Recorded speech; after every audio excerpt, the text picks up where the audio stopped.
We get fossil fuels to release their energy for us to use through a process called combustion, which means burning. So let's start with coal. In the U.S., we rely on a lot of coal-fired power plants to obtain our energy, and burning coal has direct impacts on our health. Burning coal releases all sorts of tiny particles and molecules into the air, and breathing in particulate matter such as this is a known contributor to and even cause of asthma. In the U.S., 22 million people have been diagnosed with asthma, and the number of asthmatics is on the rise. Coal combustion is also linked to lung cancer, the leading U.S. cancer killer in men and women. Air pollution, along with smoking, asbestos, and exposure to other compounds is a contributing factor to this deadly cancer. Spikes in air pollutants from coal-fired power plants have also been shown to increase the likelihood of an irregular heartbeat, which can be fatal, as well as increasing the likelihood of several other types of heart failure, with the elderly at the greatest risk. A long-term study with 8,100 participants found that the mortality rate in the most polluted city was 1.26% higher than the least polluted city. These results held true even when including a variety of lifestyle factors like cigarette smoking, proving that air quality does indeed have serious implications for cardiovascular health. This is an important consideration, given that coronary heart disease is the leading cause of death in the United States. Burning coal also releases mercury into the air. When it rains, this mercury returns to the earth, entering our waterways and collecting in the fatty tissues of fish that we consume. Mercury can cause both chronic and acute poisoning, ultimately posing serious health threats to our cognitive functioning. Research has shown that there is a correlation between air pollutant particles and acute strokes.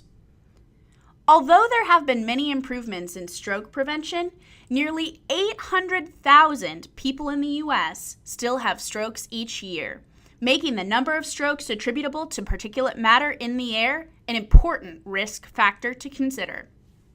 Along with coal combustion, burning oil and natural gas all lead to carbon dioxide emissions, a known contributor to climate change.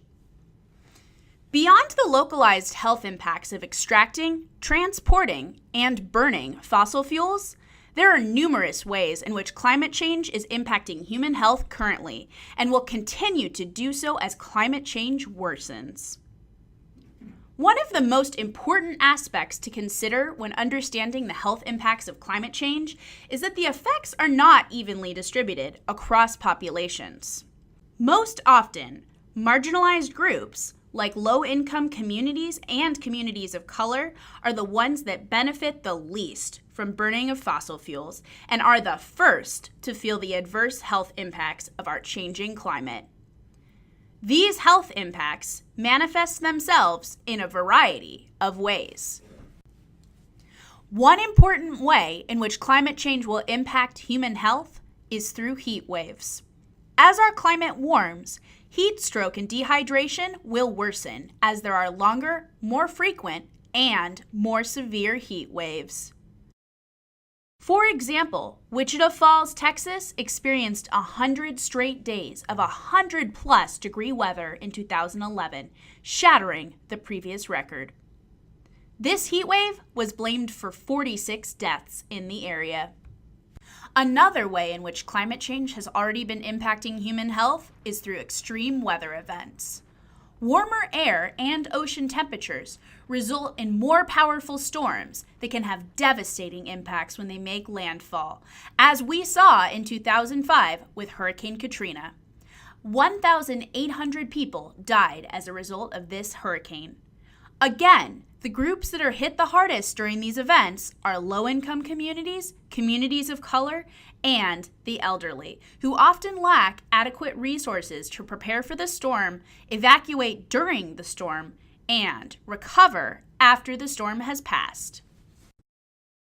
The environmental inequities we experience in the United States are amplified when looking at the health impacts of climate change through a global lens. The international community will need to work together, not only to reduce carbon emissions in the immediate future, but also to provide financial and medical resources to countries that will be hit the hardest by climate change. In moving forward and away from fossil fuels, we will achieve a more sustainable and healthy future. Go to communitypower.org for more information on how to get involved.